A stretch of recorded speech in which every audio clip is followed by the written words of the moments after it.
Reading from the Bṛhad-bhāgavatāmṛta, Book 2, Chapter 2,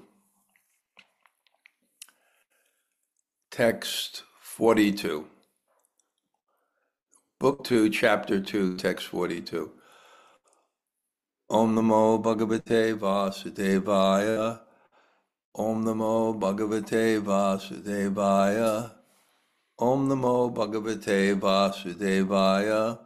Śrī Bṛhaspati uvāca.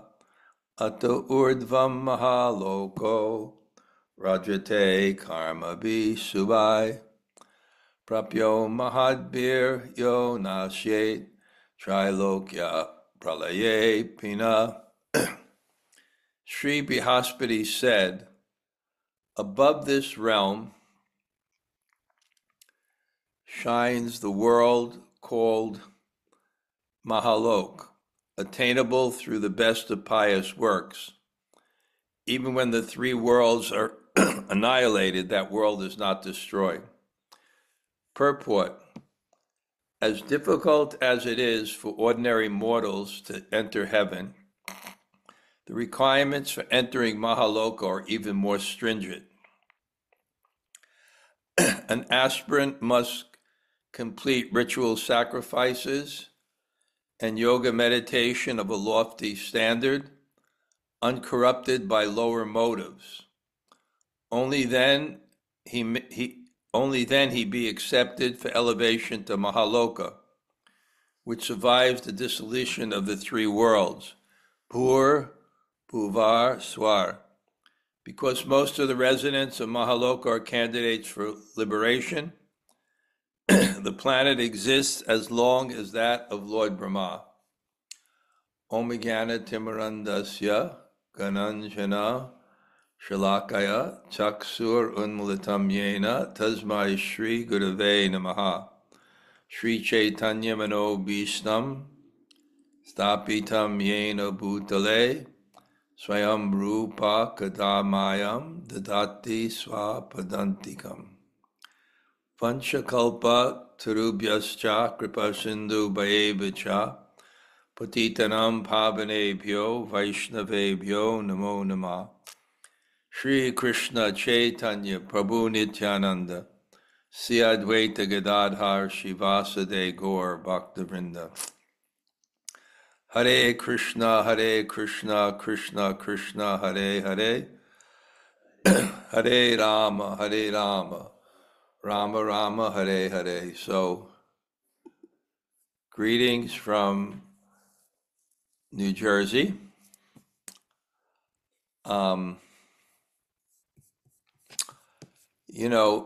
It's sometimes difficult to follow the whole story.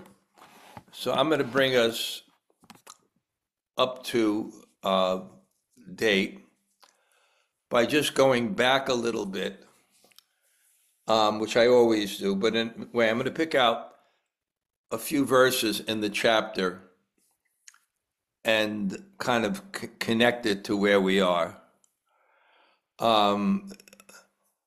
Okay, we know Gop Kumar got his mantra and is kind of looking for the Lord of his mantra. So he's looking for the place where he should be. The first book was the search for the topmost recipient of Krishna's mercy, and it wound up in Braj, wound up in Vrindavan. And remember, let's just, the overall theme is this mind of Sanatana Goswami, who has this mission to present a book that summarizes the essence of Sri Chaitanya Mahaprabhu's teachings, which is really the Bhagavatam. His teaching is the Bhagavatam, and that special insight to the Bhagavatam. I talked a little bit about this concept of sambandha. And I wrote an essay about it. So let me read that essay. I think that'll be a good way to kind of start our... Let me read the essay. How Truth is Revealed. This will be out tomorrow. For those serious about the study of sacred books, the term sambandha gyan is significant. Commonly, it is defined as a school's conception of reality and its means or evidence of affirming its validity. Today, I heard it used in a slightly different way. It slightly reoriented my approach to studying sacred texts enough that I would like to share it with you. I heard the term used in a somewhat new light in one lecture from a series of lectures by Srila Bṛhad-bhāgavatāmṛta Swami, covering an overview of the Bhagavatam. There he explained sambandha as one of the four basic prerequisites, anubandha chatushtaya, that must be fulfilled for any sacred text to be authorized, at least within a particular school.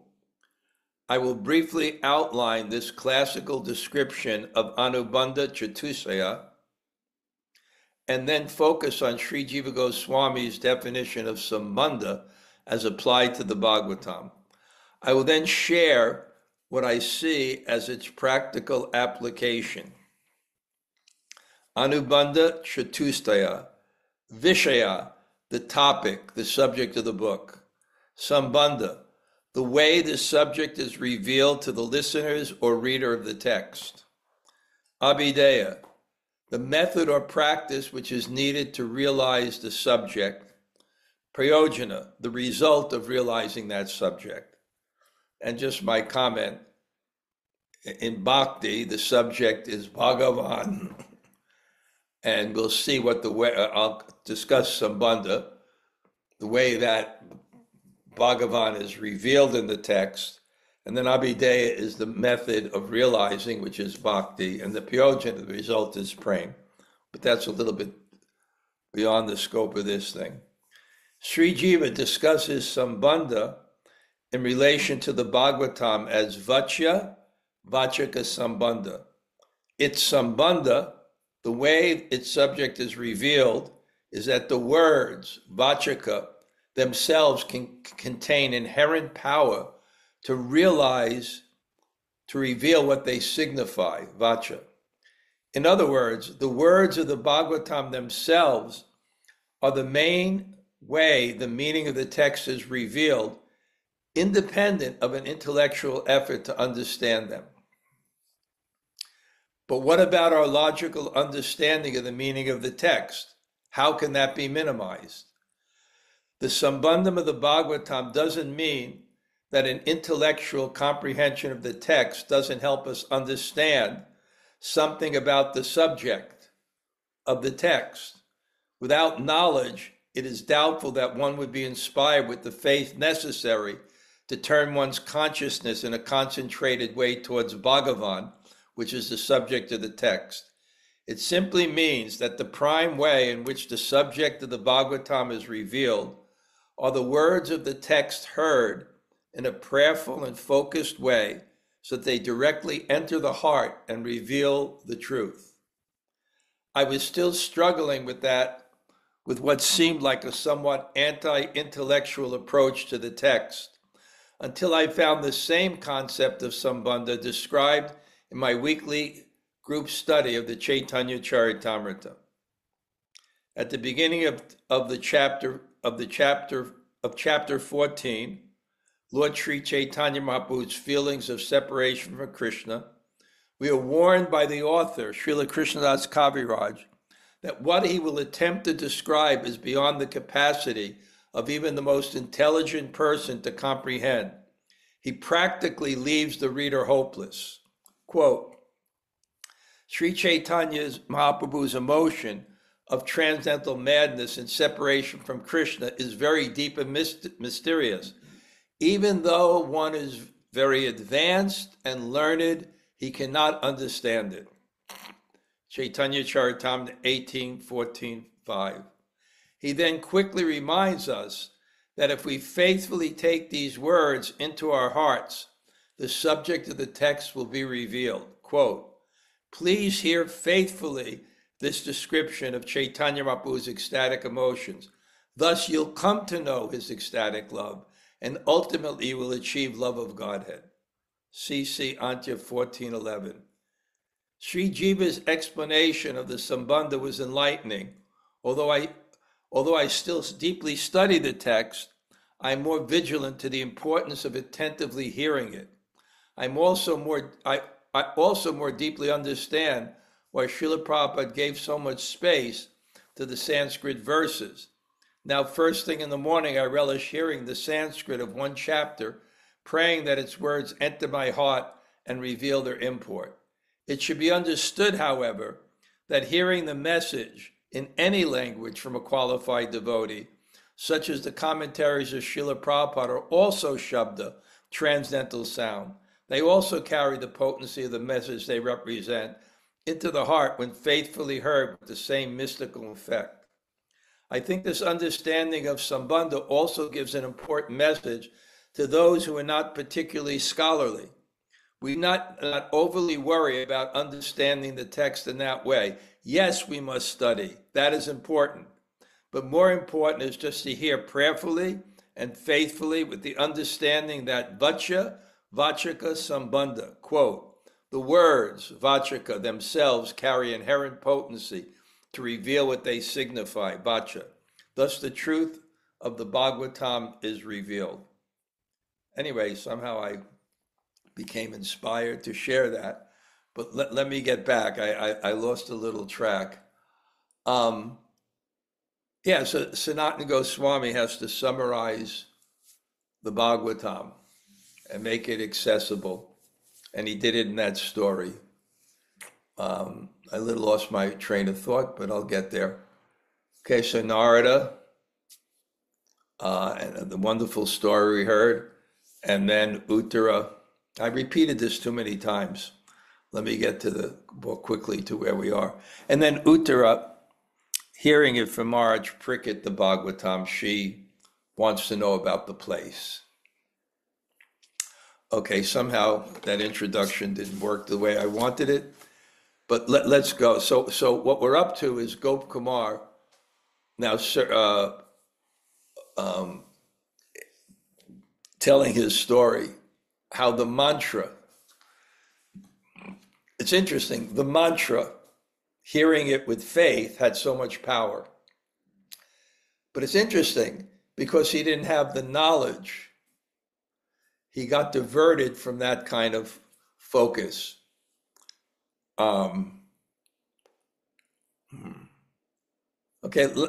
anyway, he went to Puri. We know that he becomes the king.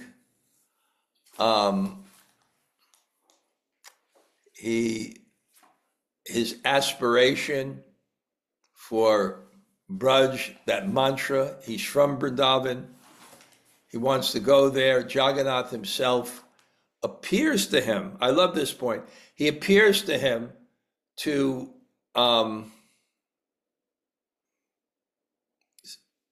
resolve his dilemma. The dilemma is he's focusing on Jagannath, he's feeling so much relief, but he can't feel full relief because the environment is Aishvarya. Ultimately, his relationship with Jagannath is as a friend, and he's in an environment where Jagannath is not worshipped in that mood. So that aspect cannot really be nourished in that environment. To nourish your particular relationship, you need the environment. If you really, really want romance, get out of the office. If you want parental love, get out of the office. And if that person whom you have the relationship comes there, leave the office. Or if you can't leave the office, that person won't be satisfied. And that's what's happening. And okay, I'm getting back on track how it took me. I really like that point where the high court judge is there and someone comes in, has an intimate relationship with him in the office, maybe his little child. He's satisfied, daddy, daddy. But he can't be satisfied there because his father can only give a moment's notice to his parental love before the people in the office demand him take the position of Aishvarya, reverence, take the position of the object of reverence. And we see this happening. The great example of that is Kurukshetra. Radharani comes. Imagine how satisfied she is to see her beloved. But he can't relate to her as her lover with the king dress and the subjects and that mood there. So this is kind of what's happening. It's explaining the highest devotees are the residents of Vrindavan, and the place where that love can be exchanged freely, and where God can take his guard down is Vrindavan. And we should feel that relief when we come to Vrindavan. Oh, we can have Vrindavan in our home. But the place, I'm thinking of Govardhan, where the whole place is Braj Bhakti and the people and okay. So now we'll get up to this mahar-loko, because to establish the place, it's first going to de-establish every other place. To highlight it. Same thing in the first chapter. To establish the residents of Vrindavan of the highest, he's Gop Kumar, Narada Muni is going to appreciate every place, but be redirected to something higher. So that's a way to establish this. Supremacy means in comparison. So you have to present what it's in comparison to. So I just gonna, there's one, at the very beginning, he goes to Vrindavan and one second, yeah.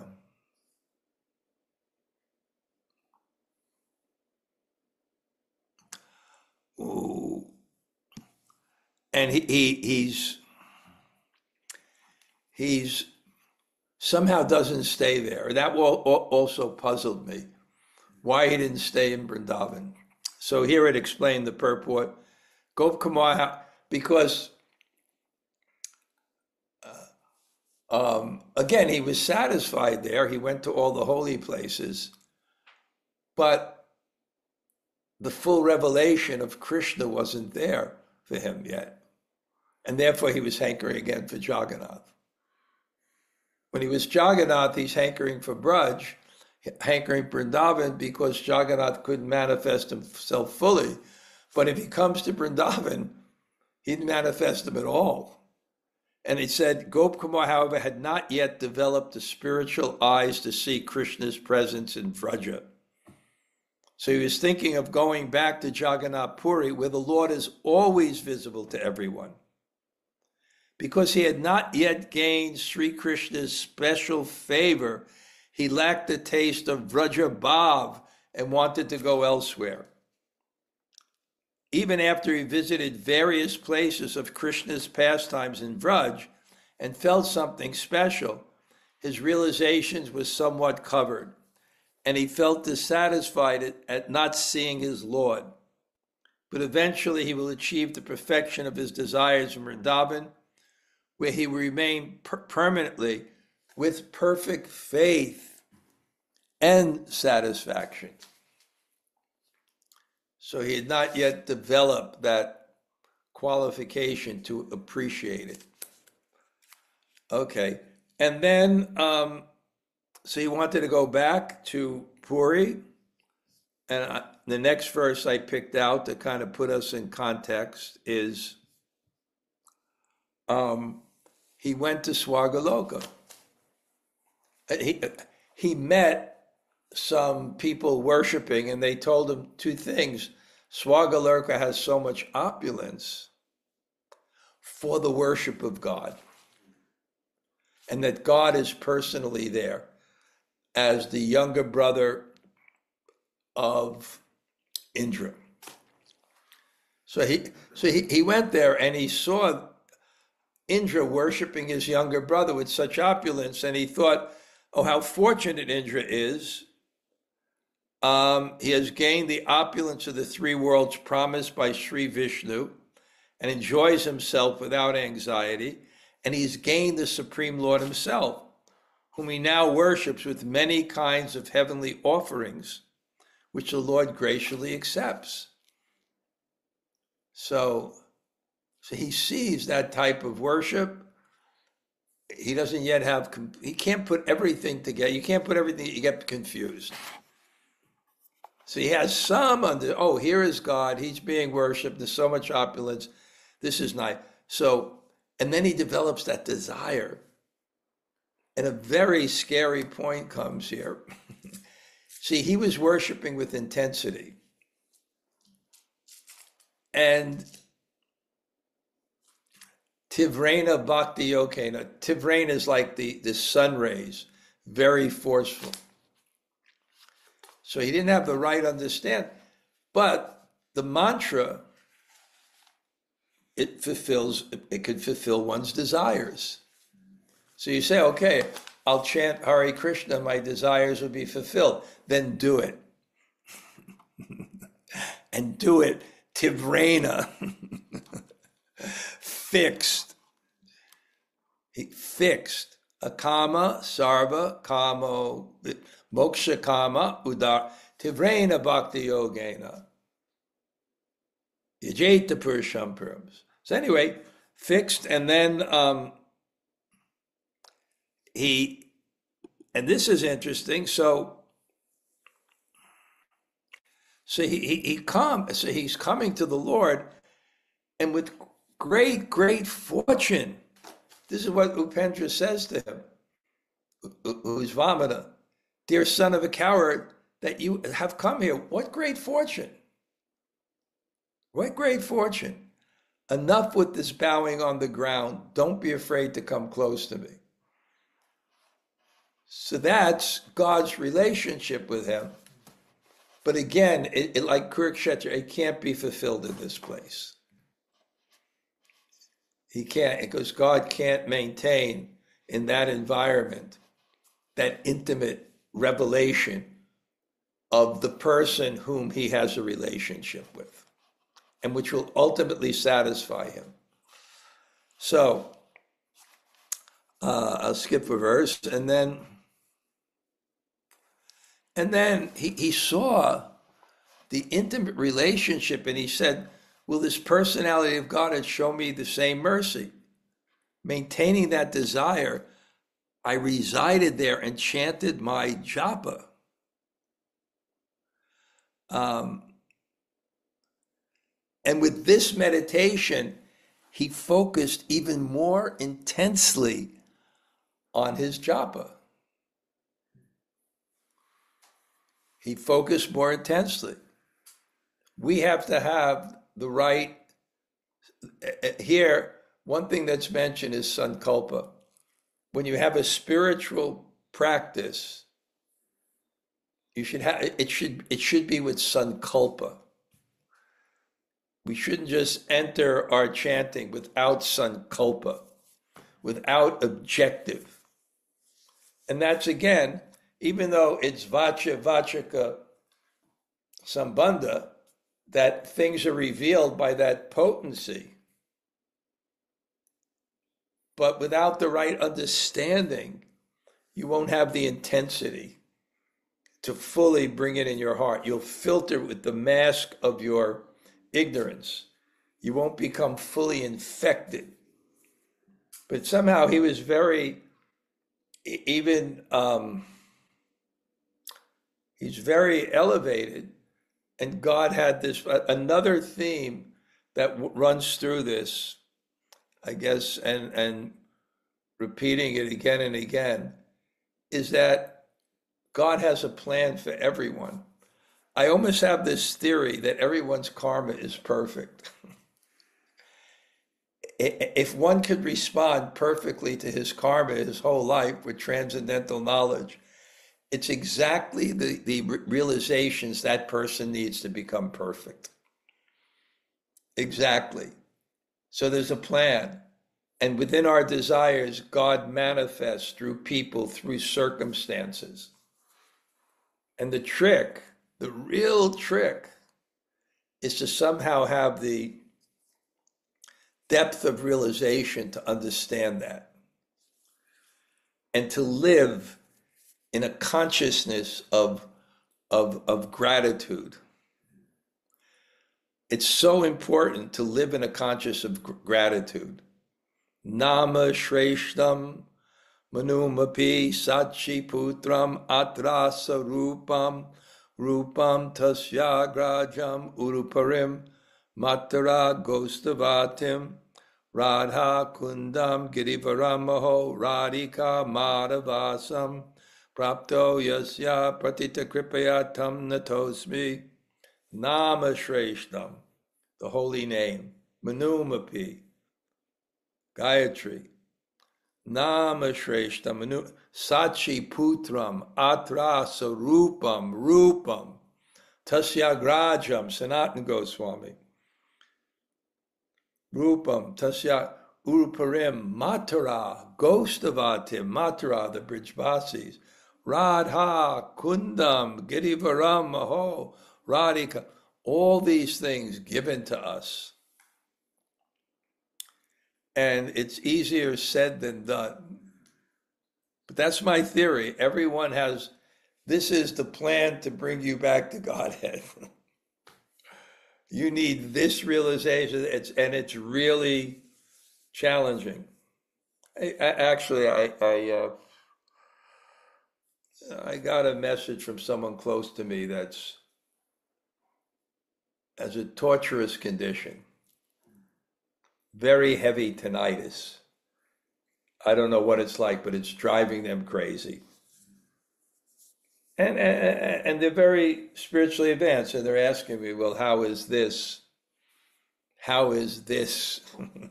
It's always, how is this? And it's really tough to understand how is this. And we don't want to hear another person say it's Krishna's mercy.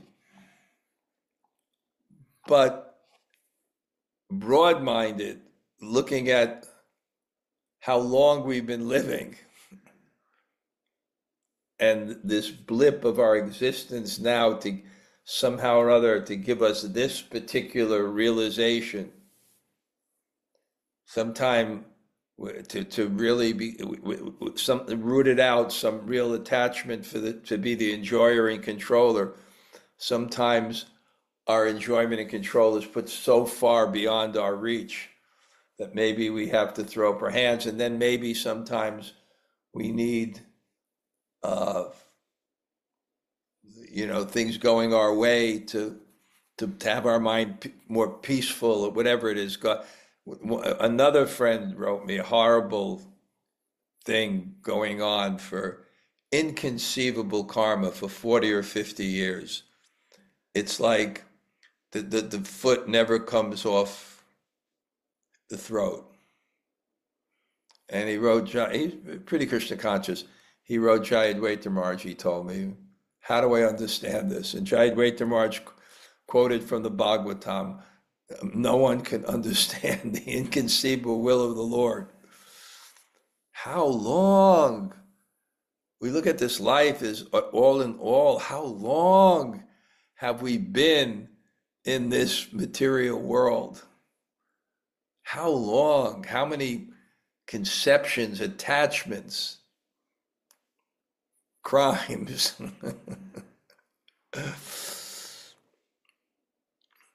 So, anyway, that was,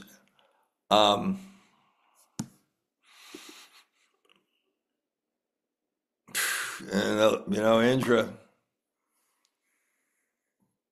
went after someone else's wife, and it happened to be a sage. Shame and fear. shame and fear. He left, and Gop Kumar, inconceivably in this, I was mentioning, the plan of the Lord to bring him back is that somehow or other he's rejecting control and power again and again. And one of the subject matters of the Bhagavatam is the great kings. You have to see. When you got that, you don't. You have maximum control, maximum enjoyment. Janma, mrityu, jara, vyadi, dukkha, birth, death, disease, and old age. Still, doesn't work. It doesn't work. It doesn't work. It doesn't work. Abrahma bhuvano loke puna avatana. Top planet to the bottom, it doesn't work. Ūrdhvaṁ paliyate. The enjoyment of the rich and famous is a sand castle on the shore of the ocean. As much enjoyment as you got from your sand castle, you're in total fear. As you're digging, I remember when we were young, we would make the sand castle and then dig the troughs and the trows, whatever, I forgot what you call it, but dig the holes and try to get, and the water would come in and then it would come around and you'd lose. You'd lose. And then he felt this distress. You see, initially, he didn't want to. Jagannath didn't satisfy him because the environment was reverential, but Jagannath was always there, and now he's worshiping Indra.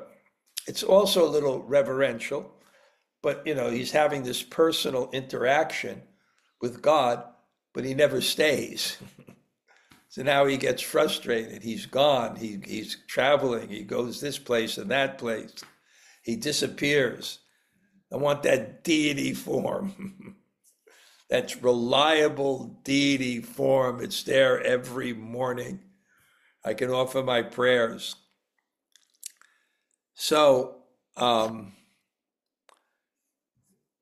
he again, and you can see also how much God moves the world around us according to our desires. In one sense. Not obviously, you just don't, it's not like the wish or the secret, you desire, you get what you want. But he takes into that account, watching. That's what the whole law of karma is. The law of karma is kala, or time, watching what we do, and then the same time moving the world around to give us circumstances to rectify and teach us lessons that have distanced us from turning to God. So anyway, so he was feeling pain, and it was distress, and he thought, Lord Jagannath's love for the devotees is more certain than Vishnu's and Swaga, because Lord Jagannath is always visible. George Jagannath's mercy is as firm as Mount Meru. Still, when Vishnu would again become visible, his unique mercy in many forms would fill my heart with thoughts of him and dissolve all my mental pain, even the pain I might feel later when I no longer could see him. So this is the idea. There's satisfaction, but not full satisfaction until you reach your full spiritual potential. And God arranges it in that way, whether it's material or spiritual. Until we reach our full satisfaction, he moves the world in a way that inspires us higher. And again, I love analogies. Sometimes the child sees his father in the court. Satisfaction, but not full satisfaction. So again here, but then again, so he feels satisfied, and then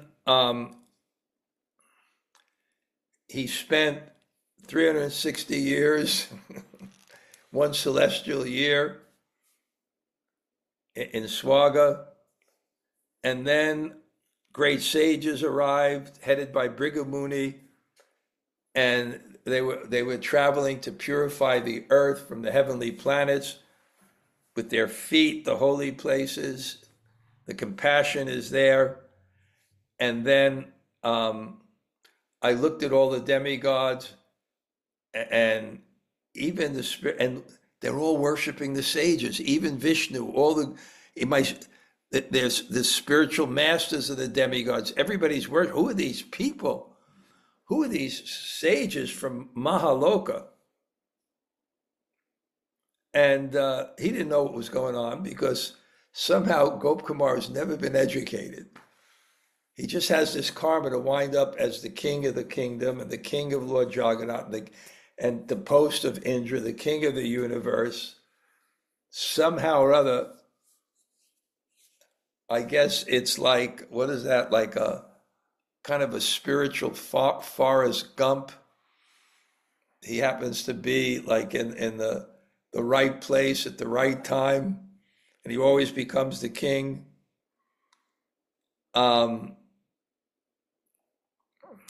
And then we're getting to the sages greeted him, and then Upendra disappeared again, and then he inquired, and they said, demigods are worshipped by men, but these people are even worshipped by the demigods. What makes them so great? He says, where do these effulgent people live?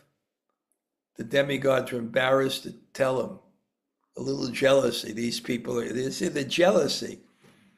The jealousy was still there. Ichadvesa samutena, that the jealousy.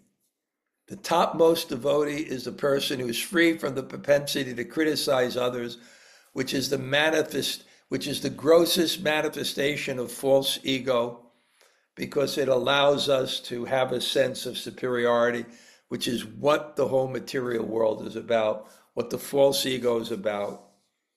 The demigod still, but his guru, but our guru, not his specific guru that gave him the mantra Gopkumar, but the guru of the demigods, Bṛhaspati. And he tells them, above this realm shines the world Maharloka, attainable through the best of pious works. Even when the three worlds are annihilated, the world is not destroyed. This is way higher than Swagaloka, the heavenly planet. And there were divisions of the heavenly planets also. There were divisions of the heavenly planets.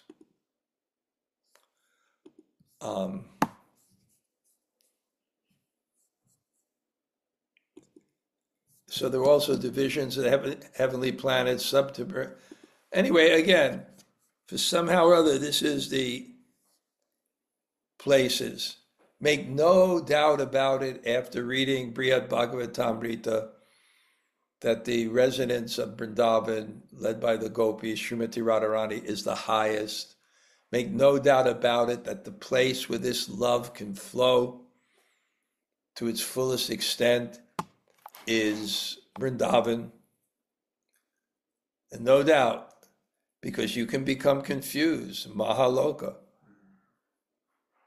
You can become confused. It's no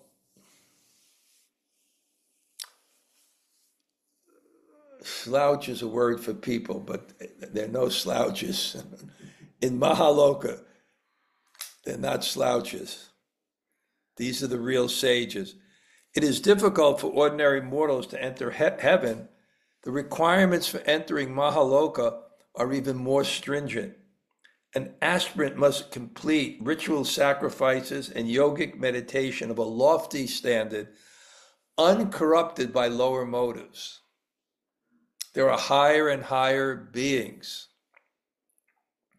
with more and more pure practices. These are the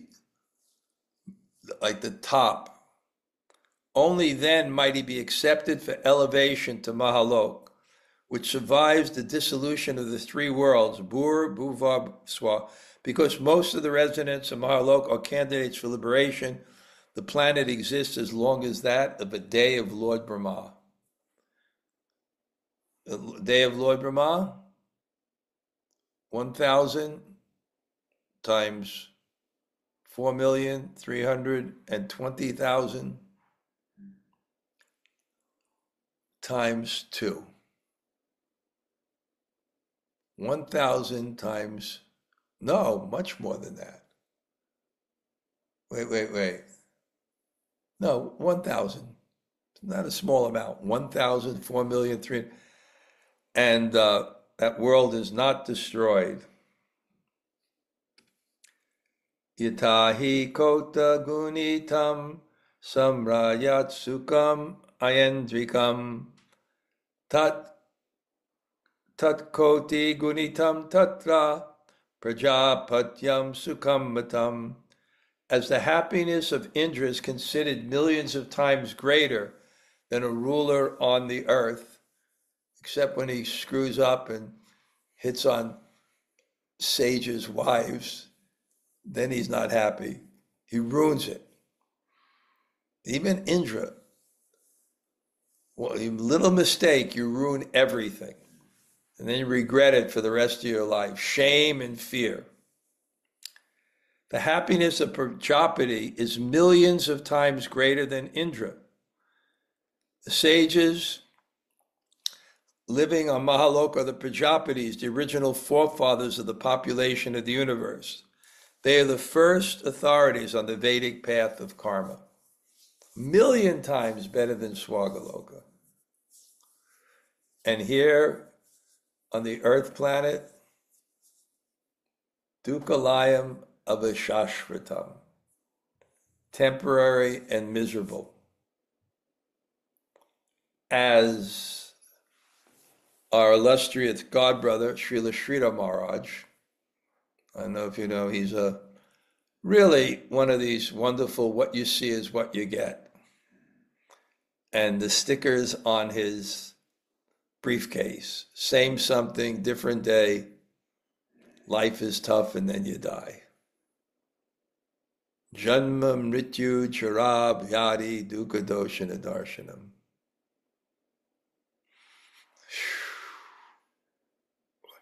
Yeah, we have to realize that the only happiness is consciousness. It's the only happiness is consciousness. I'm going to prepare a lecture when I go to Columbia next called The Skill of Happiness. And the first thing I want to do is to establish that real happiness is consciousness. Then I want to establish the relationship between sense gratification and consciousness. Not in a negative way, but needs met in relationship to consciousness. It's consciousness. It's just like here it mentions study and it mentioned oral reception faithfully, the vibration coming into your ear. That's how really our heart has changed. Not just the intellect, but it's related, because without that understanding, you won't take it into your heart. It's the same thing.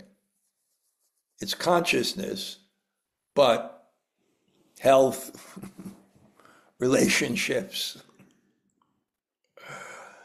is also related to consciousness. It's consciousness, but it's not disconnected.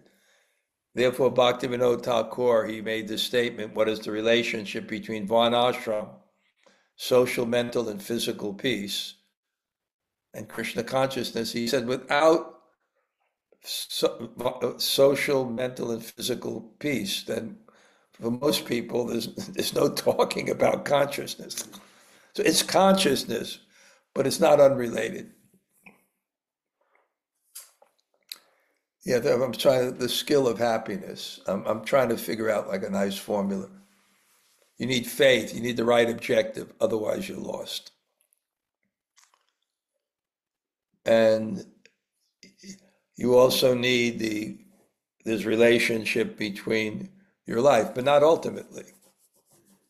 Because somehow or other in this world, the difficulties can also be turned to one's favor. If they make you humble, you attract the mercy of the holy name. So it's a very interesting, all is not lost.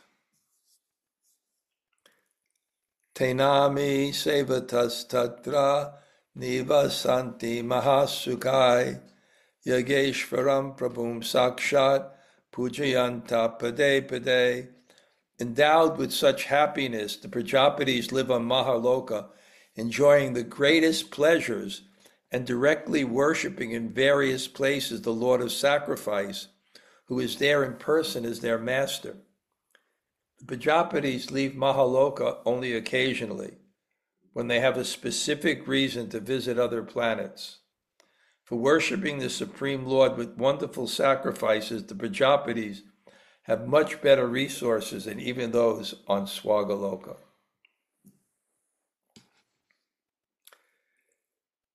Śrī Gopkumar uvāca ūrdhvaṁ pade sado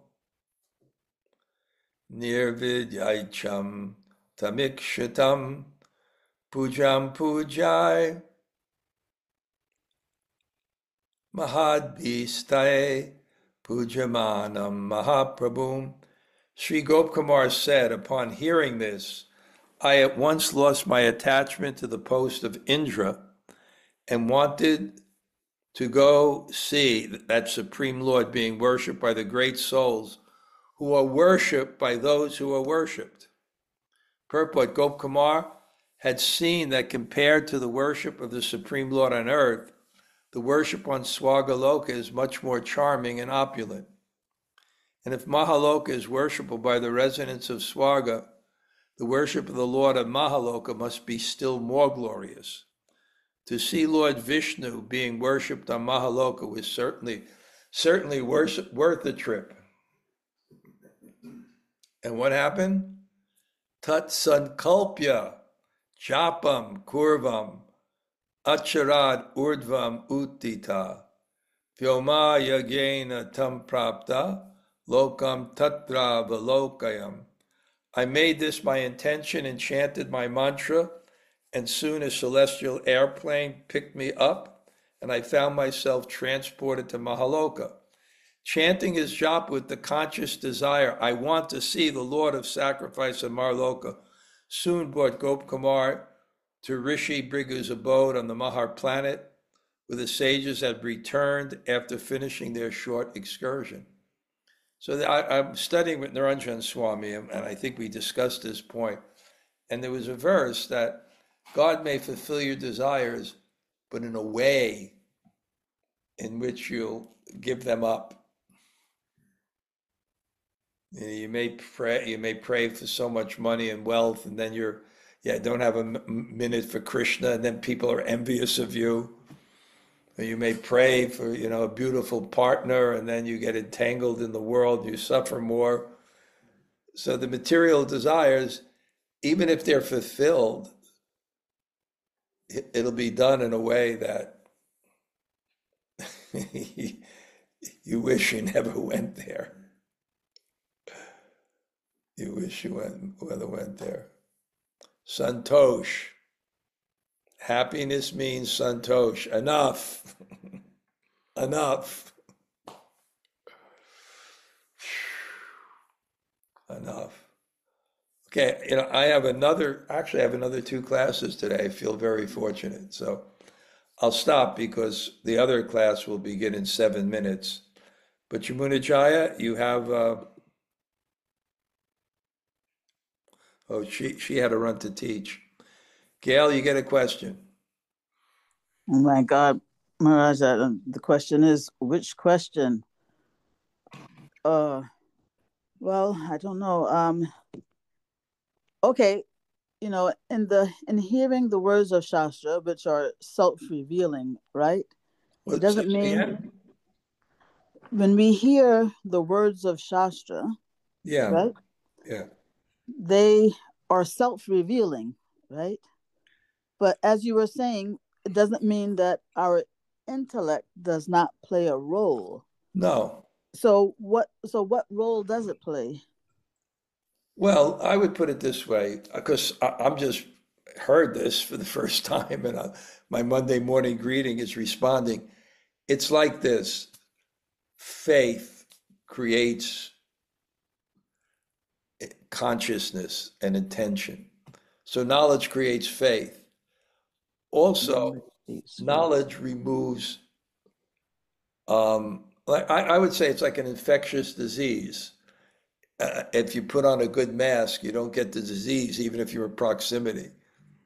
So if you're hearing those vibrations, but you're covered by ignorance, it won't really enter into your consciousness. So it's a combination. You need that knowledge. Um, you need that knowledge. Um, you need that knowledge to remove those obstacles. Mm. That's what I would say. You would never, you won't bring it into your consciousness. And the message is the Bhagavat. So it's a combination, I think. But this emphasis is there, and I kind of like it. And I experienced that too, because with that other class, I'm reading all those things, and they're very difficult to understand. But because we're listening and hearing and reading them faithfully, there's an understanding that comes beyond our intellect. Sarvasya chaham hirisani vishtau matir smatir gyanam apoanam ja. I am situated in everyone's heart, and from me comes remembrance, forgetfulness, and knowledge. Tesham satatayuktanam bhajatam priti purvakam dadami buddhiyogam tvam. The one who worships me with faith and devotion, I give them the understanding by which they come to me. Oh, I'm so glad. Yeah, this is the. And there was one scholar, he memorized 6,000 books. I told you that. But he was so intelligent. But when he saw a rat passing stool on a Shiva linga, he said, "How this is all bogus," and he gave up the whole Vedas. So there's something with knowledge and faith that allows you to be receptive to that. Okay, Yeah. Well, that's as you as you said, Mirage, you just quoted that Gita verse, and we talked about it last time too. yeah, You know, by someone who worships me with knowledge and faith, he gives them the understanding. You know, right. and so I just can't get past this. You know, I mean, Lakshmi Nishinga told me this, like, maybe 25 years ago. Yeah, Mood is everything, right? yeah. And so I don't understand why Krishna was not inspired to give Gopakumar the understanding that he needed to come to him. He It's had the mood. I'll start that next Wednesday. You asked the question at the beginning of the class. I'll answer it because Mm. I would go, but I have another couple of minutes. Yeah, yeah, yeah. I Okay. have to do this other class. Yudhisthira, Mm. any any reflections? Oh, Okay, I got it. Sorry. okay. I have about 2 minutes. Very quick thing. These days in the metaphysical world, there's a process where people believe they can manifest things Yeah, by meditating on it. And it used to be in the old days, positive thinking. You put a message on your bathroom mirror that yeah. says, I believe in myself. I can do it, And it seems like, anyway, I was reflecting that Krishna actually, he makes all these things happen. So when we have desires for whatever they are, it also includes all the processes that's in the metaphysical community and in the self-help community. It's in everything because God gives us what we want. Uh, Nityo Nityanam, Chaitanas Chaitananam, Eko Bhunamyo, the one side. But there's also karma. So it's our deeds and desires. It's not just our desires. Okay, I have to go to the other class now. I'm so fortunate, but nice to see you all. Okay, and happy birthday, Yavat Sundari. Yes, thank you for reminding me about that. And